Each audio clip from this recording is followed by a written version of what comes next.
Bonjour à tous, mon nom est Mélissa, je suis la responsable de l'information scolaire au Collège Barthes. On continue nos capsules sur nos programmes au collège, donc c'est pour vous faire un peu découvrir tous nos programmes, que ce soit en communication, en art, peu importe. Aujourd'hui, on va parler un petit peu plus du domaine de communication et je suis accompagnée d'Alain. Bonjour Alain. Bonjour. Qui es-tu Alain? Le directeur du Collège Radio-Télévision de Québec, collège qui existe depuis 36 ans maintenant déjà. Ah oui, c'est vrai, c'est quand même bien. Donc, à quel type de personnes ce domaine convient-il? Je veux dire, le domaine de la radio, de la communication, c'est pour qui?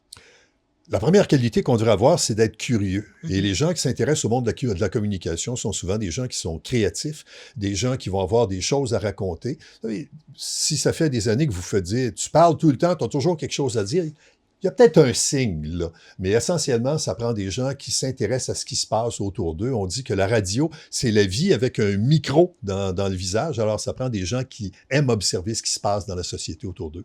Ah, parfait. Puis là, si on parle de l'AEC en radio, donc Oui. c'est cela qu'on offre depuis quelques années maintenant, pourquoi faire l'AEC au lieu du DEC en communication qui va commencer?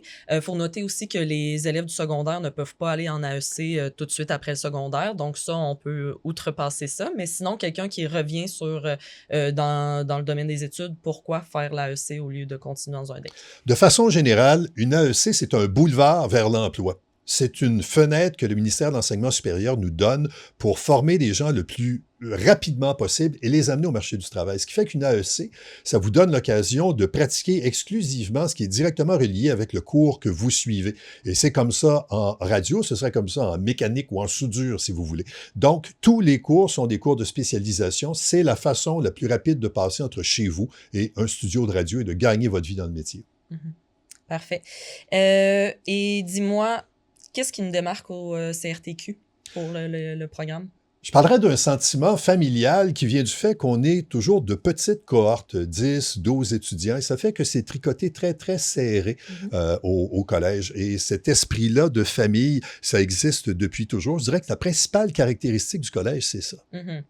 Et dis-moi, mettons les professeurs, c'est quoi aussi la différence? Les professeurs sont des gens qui sont du monde de la radio et de la télévision. On aime bien dire aux étudiants que les profs enseignent ce qu'ils ont fait la journée même dans le cadre de leur métier. Alors pour nous, c'est aussi important qu'on soit connecté sur la réalité. OK, parfait. Et les professeurs, est-ce qu'ils amènent les jeunes dans leur carrière, dans leur domaine? C'est quoi les sorties? Qu'est-ce qui rend ça quand même cool comme programme?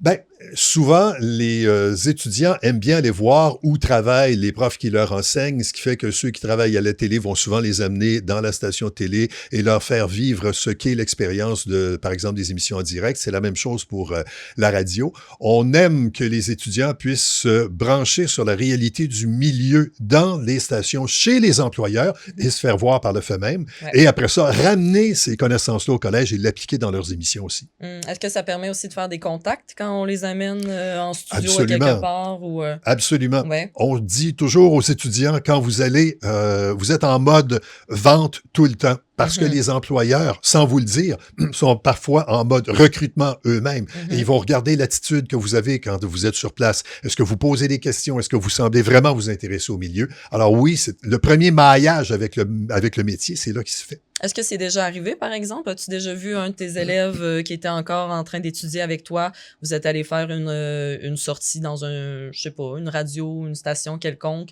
puis t'as eu déjà eu un retour que tel élève était quand même très... Ça arrive toujours et c'est arrivé cette session-ci. C'est oui, vrai? Ça arrive. Ah, c'est cool ça. OK, donc c'est concret, on peut déjà rentrer avec des contacts. Et c'est quoi les compétences acquises dans l'AEC de radio, par exemple? Parce que là, on parle d'un AEC de 2 sessions. Qu'est-ce qui fait que quand on fait l'AEC de 2 sessions, on est déjà une autre personne 8 mois plus tard dans ce domaine-là?